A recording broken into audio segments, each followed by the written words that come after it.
Bonjour les amis, bonjour les cryptopreneurs, c'est Christian et bien monsieur Affranchi. J'espère que vous tenez bon, j'espère que vous tenez bon, ok?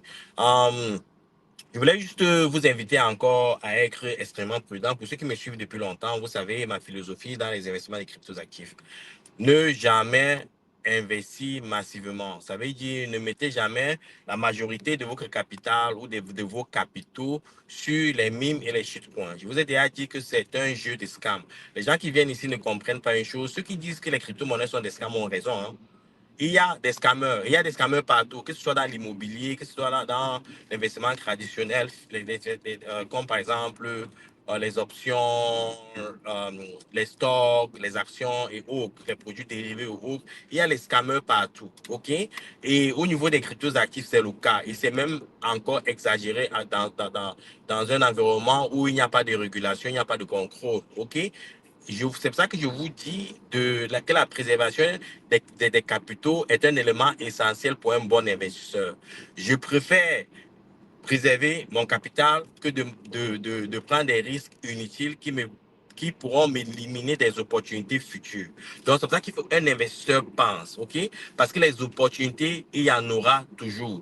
Malheureusement, le capital, vous n'en aurez toujours pas, OK? Quand vous avez un peu de capital, quand vous avez la chance d'avoir collecter le capital pour quel que soit l'investissement sur lequel vous voulez vous lancer, le véhicule sur lequel vous voulez vous lancer, vous avez cette opportunité, vous avez déjà cet avantage-là que vous avez les capitaux pour le faire. OK?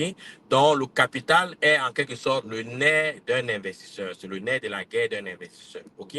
Donc, quand il parle de la préservation du capital, c'est essentiel, c'est important, c'est primordial, c'est la clé pour pouvoir construire de la richesse. Parce que si vous n'avez pas de capital, vous ne pouvez rien faire. OK? Donc, ce qui se passe en ce moment sur les marchés, vous êtes peut-être un peu surpris de voir pourquoi les marchés baissent, quels sont les éléments macroéconomiques qui poussent le marché vers la baisse, quels sont les éléments macro-stratégiques au niveau global qui sont en train de pousser le marché vers la baisse. On connaît déjà la position de la Fed par rapport à l'économie américaine, par rapport à la baisse des taux directeurs. La Fed ne baisse plus les taux directeurs à cause de l'inflation qui ne fait que croître aux États-Unis et à cause de l'économie américaine qui est résiliente et qui montre en quelque sorte des données d'une économie forte. OK?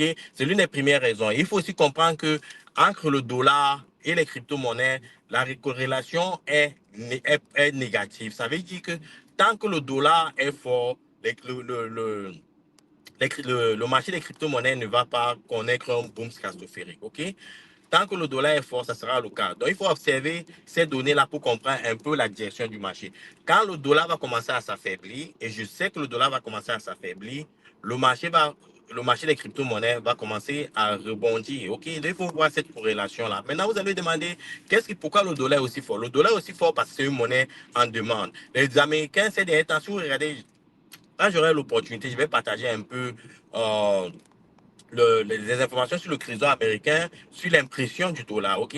Ces derniers temps, les Américains n'impriment pas beaucoup de dollars, OK? Parce qu'ils veulent que le dollar soit fort, parce qu'ils veulent que le dollar soit en demande. Plus le dollar est rare sur le marché, plus le dollar devient fort. C'est pour ça que vous voyez des actifs comme l'euro, que si vous faites des comparaisons des dérivés, des produits, des devises comme l'euro et le yen, euh, le pound, la livre sterling des Anglais et par rapport au dollar, le dollar ne fait que se renforcer, ok? Parce que le dollar, en quelque sorte, est toujours une monnaie refuge pour beaucoup d'investisseurs. Donc, il y a beaucoup cette demande-là. Et les Américains veulent que le dollar soit fort, pour que le dollar soit en demande. Parce que c'est aussi un moyen de pression sur certaines économies, comme l'économie chinoise, la Russie et autres. C'est un moyen, c'est un élément de guerre, les gars. C'est vrai que la monnaie est très importante. Je ne pas de ceux qui utilisent le CFA, qui disent que le CFA, ce n'est pas de l'argent, les gars. Ça, c'est la monnaie du singe, OK? La monnaie est extrêmement importante, OK? C'est un élément de souveraineté. Et les Américains utilisent ça bien parce que tant que le dollar est demandé, ça donne un dollar fort et les autres monnaies sont dépréciées par conséquent. Et ça impacte aussi les crypto-monnaies. C'est ce qui est en train de se passer. Comme je vous ai dit, il faudrait absolument que les Américains impriment parce qu'ils ont une dette colossale, plus de 33 000 milliards de dollars, et ils paient des intérêts sur ça tous les mois. Et on parle en termes de millions, de milliards de dollars. Donc, à un moment donné, les, les taxes, les impôts, les retours, les tarifs, tout ce qu'ils collectent là ne suffira pas, en quelque sorte, ne suffiront pas en quelque sorte pour couvrir leur, le service de leur dette, ok? Ils seront obligés d'imprimer. Ça, c'est un fait, ok? Et c'est un peu le cas maintenant avec le yen, parce qu'à un moment donné, le gouvernement américain, le gouvernement chinois ne pouvait plus créer du crédit, en tirer du crédit sur les marchés pour ses investissements à travers les dettes privées, les dettes publiques, aussi à travers et ceci s'est fait à travers les bons des trésors. Donc, qu'est-ce qu'ils ont fait? Vous avez les bons des trésors avec 1% sur 10 ans en Chine. Donc, leur monnaie se déprécie en conséquence. Donc, ces éléments-là vont se produire. C'est juste une question de temps. À un moment donné, après cette pression intense sur les économies mondiales qui crée une certaine crise, les Américains aussi devront relâcher pour permettre à l'économie mondiale de se relancer. Ça, c'est un game que Trump est en train de jouer en ce moment pour dominer le marché. Ce gars est un génie au niveau de la pression, les gars. Il est fort. Vous voyez un peu ce qui se passe avec l'Ukraine et la Russie. Il est en train de mettre la pression sur l'Union européenne. Vous avez vu ce Belge quand ils ont gagné la conférence de Munich, ce Belge qui est sorti, qui pleurait comme un bébé. Ok, ces gens ont été protégés pendant 70 ans par les Américains. Ils ont fait chier les Congolais. Vous voyez ce qui se passe au Congo aujourd'hui? C'est les conséquences de la Belgique, les gars. Ce papa est sorti pleurer comme une petite fille parce que ils ont eu la couverture des Américains pendant des années et ils ont fait chier les Africains pendant toutes ces années-là. Ok? Maintenant, l'Afrique commence aussi à se débarquer de ces voleurs qui sont ces impérialistes-là et pour pouvoir s'affranchir. OK, on voit ça avec le Mali, le Burkina et autres. Je n'ai même pas parlé de politique ici, ce n'est pas le cas. Je parle plutôt, je n'ai rien contre les populations de ces pays-là, hein. C'est juste les politiques, OK, parce que même les populations de ces pays-là, que ce soit la France, la Belgique, les Allemands, nous sommes dans le même bateau, les gars. Il y a juste une élite en haut là qui font chier tout le monde, incluant même leur population, OK? Les gens ne sont pas juste informés. Donc, il y a ces guerres géopolitiques qui sont en train de se passer. Et il y a ce paradigme-là qui est en train de se mettre en place. Donc, quand il y a ces opportunités-là, c'est le moment d'avoir le capital pour investir. Pourquoi je vous dis de protéger vos capital et pourquoi je suis le plus souvent contre les mêmes points? Est-ce que vous avez suivi ce qui s'est passé avec Solana? Vous avez vu comment le prix de Solana est descendu après 160 dollars quand j'ai regardé hier? Parce que je ne suis pas trop le marché. Parce qu'il y a trop de bruit. Quand il y a trop de bruit, je préfère me retirer du marché. Pourquoi? Qu'est-ce qui se passe? Il se passe que vous avez vu, il y a presque ces derniers temps plus de millions de shitcoins qui ont été construits sur Solana. Et il y a un groupe d'enfants, de jeunes, 22, 23 ans, qui ont créé en quelque sorte une petite structure et ils ont commencé à créer des shitcoins comme Melania, comme Chrome, comme Libra. Ça veut dire que ce qu'ils font, c'est qu'ils créent des mimes, des shitcoins, vous achetez et ils dorment. Ils créent un autre shitcoin, des milliers de shitcoins, les gens achètent, il y a quelques shitcoins qui se débarquent, et quand plus de personnes achètent, plus ils dorment sur ces personnes-là. Et ils ont créé un certain pouvoir d'influence que ils ont acheté des youtubeurs très suivis qui se sont lancés dans le jeu et qui promettaient ces shitcoins-là. Et plus les shitcoins prenaient de la valeur, plus ils dompaient. Et c'est comme ça qu'ils ont créé des milliers de shitcoins qui sont arrivés aux milliards de dollars. Par exemple, récemment, il y a quelques jours, le président argentin a créé un shitcoin qu'on appelle Libra. Et c'était à travers ce groupe d'enfants-là. Le Libra est allé jusqu'à 4 milliards de dollars. Et puis, ça a perdu 99% de sa valeur en 2 jours. Parce que ces jeunes-là ont contacté le président. Donc, je vous dis qu'ils sont très influents. Ils ont, avec l'argent, quand vous avez de l'argent, vous pouvez toucher tout le monde, les gars.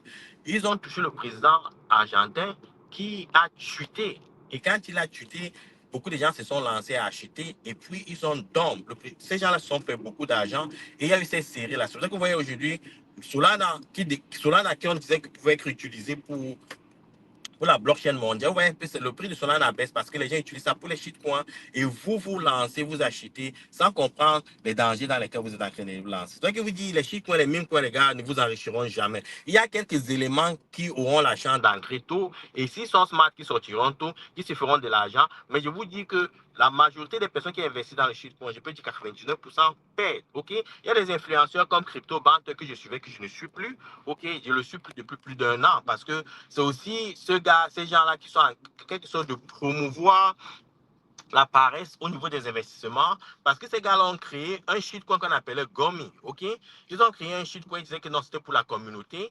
Et puis, ils ont Snap Gomi. Snap Gomi, ça veut dire qu'ils investissent, ça veut dire qu'ils investissent. Quand ils créent un shitcoin, ils disent que c'est pour la communauté. Et en principe, ils disent que c'est pour la communauté que 100% des tokens, des jetons seront distribués à la communauté. Et qu'est-ce qu'ils font? Qu'est-ce qu'ils font? C'est que quelques minutes, quelques heures avant que les shitcoins soient distribués à la communauté, ils font un snap. Ça veut dire qu'ils prennent une partie de ces actifs-là qu'ils gardent et ils distribuent le reste. Et dès que le marché commence à pamper, ils dorment sur les gens. Comme il ne vaut absolument rien aujourd'hui. Et ce gars ne fait que s'enrichir depuis des années. C'est pour ça que je vous dis, c'est vous, personne n'est là pour vous.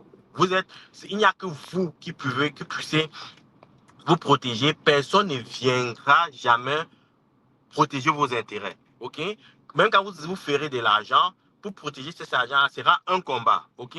Parce que tout le monde veut profiter de vous. Même, je vous dis, je peux vous dire avec respect, il n'y a que votre maman, votre mère, en majorité des cas, qui est là pour vous protéger. OK? Vos frères, vos soeurs, je pourrais dire vos parents, parce qu'il y a même certains parents qui sont des sorciers, des démons qui ne souhaitent que la mort de leurs enfants. La baisse est rare. C'est rare, les gars. C'est pour ça que je vous dis que ce qui est important pour vous, les gars, c'est de vous protéger vous-même. C'est pour ça qu'il faut vous informer, vous éduquer, vous transcender, vous transformer. Parce que si vous ne le faites pas, les gars, vous allez souffrir toutes vos vies. Okay? Vous allez souffrir toutes vos vies. Parce que tout est fait. Tout le système est fait pour nous rendre esclaves, pour que nous demeurons des esclaves.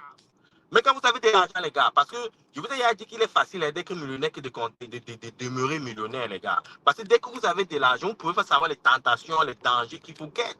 OK? Et vous ne pouvez pas garder de l'argent à la maison, on appelle ça de la thésaurisation parce que ça perd de la valeur. Donc, il faudra investir. Et quand vous investissez, il y a les gouvernements, il y a des parasites qui ne sont là que pour voir comment ils peuvent exploiter votre argent, comment ils peuvent vous démunir de vos richesses. Et la seule chose que je vous dis pour vous protéger, c'est la préservation de ces capitaux, c'est de la formation que vous devez suivre. Donc, les shitcoins sont dangereux, les gars. Les shitcoins, c'est du scam. C'est du scam, c'est du scam, c'est du scam. Les meme coins, c'est du scam, les gars. C'est vrai qu'il y a certains actifs comme certains actifs qui subitement sortent du lot comme Dogecoin, Dog.Ad et tous ces crus-là qui un jour émergent. Mais je peux vous dire que ça, c'est sur du million. Quand vous pouvez prendre ces risques-là, les gars, faites extrêmement attention. Faites extrêmement attention. Il faut investir sur des choses à fort fondamentales. OK? Il faut regarder sur les fondamentaux. Les fondamentaux, c'est très important. OK? Voilà ce que Solana est en train de faire aujourd'hui. Vous voyez un peu les conséquences avec tout ça. Donc, ce que je voulais partager avec vous, les gars, je ne vais pas écrire très long. Ça, c'est arrivé sur le client. Quand j'aurai la chance, je ferai une autre vidéo. OK? Bonne journée. Ciao.